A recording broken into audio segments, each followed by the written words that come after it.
I need you to say, I wish my friend Barry. I wish for $1 billion. One of the funnest things was the money falling scene. No! We hadn't figured out how we were gonna do it. We wanted to do it practically, and so we set up these huge like scaffoldings on sides, and we had the art department having these $100 bills and throwing them on top of our actors. And I told Cooper to act like it was more than it was. He had to pretend that money's hitting his face, but there wasn't anything there. So if you just look at the raw footage, it's just Cooper going, and he looks so stupid. That was really funny to watch, and everyone was just cracking up. Cooper was so self-conscious about it. She's obsessed with me. Well, it's not so bad.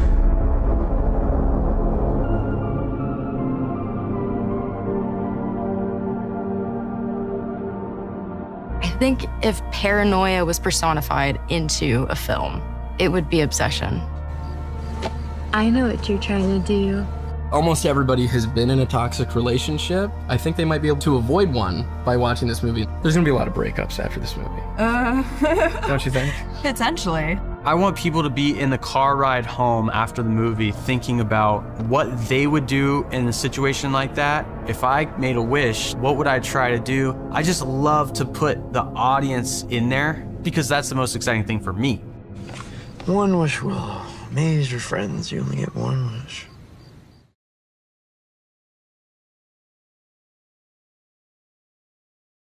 What's so bad about being with me? I've never been with you, Bear. The beauty of Michael is he has such a warm presence, a warm energy. He brought that into the role, so you want to root for him. You know, the beginning of the film, he feels very much like a protagonist. Hopeless romantic. Yeah, like someone you want to root for. And then you watch him misstep time and time again. I need you to do something for me. Why can't you love me? Stop. Why don't you love me? Indy was very surprising because she's very secretive about her performances until the day. And so I actually didn't know exactly what I was working with until the first day of shooting. We had a pretty heavy scene. It was the scene where they're kissing on the bed and then she realizes where she is. She pops back into her body and she freaks out and flies off the bed. What the fuck? What? Oh my God, I'm so sorry. That take that's in the movie was like, I think her first take. And so I was like, oh, okay, wow. Like that was kind of the moment where I felt, you know, a little better because I hadn't actually seen how far she could go. It was a weight lifted off my chest that I could see that she could go there. She committed 100% to the role. A lot of times she didn't let me see what she was gonna do. She wanted to get my genuine reaction. I mean, it worked. I just sat there and reacted to whatever she did. So, will you promise me something? Yes. No more weird stuff. All right?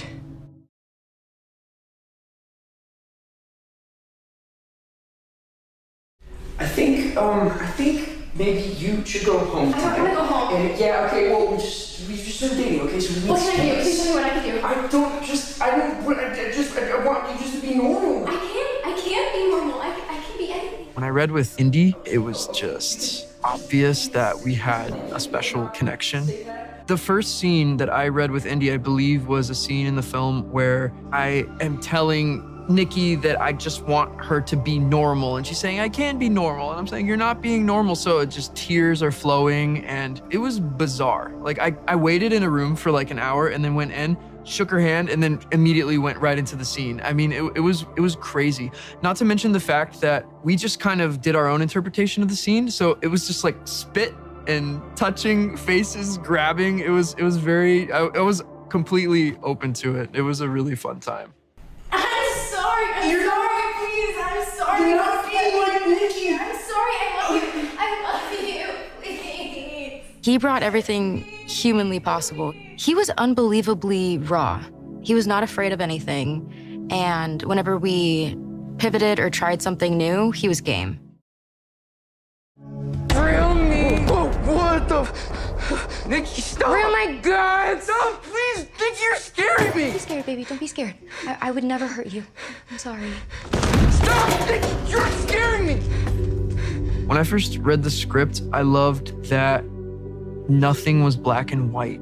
especially my character Bear. You know, he's a relatable guy. You really want to root for him, but then he starts making very questionable choices. You know, I was excited to kind of take on that challenge. Michael was really good from the start. We saw his initial tape and there was just this innocence to him. His voice had this really interesting quality to it.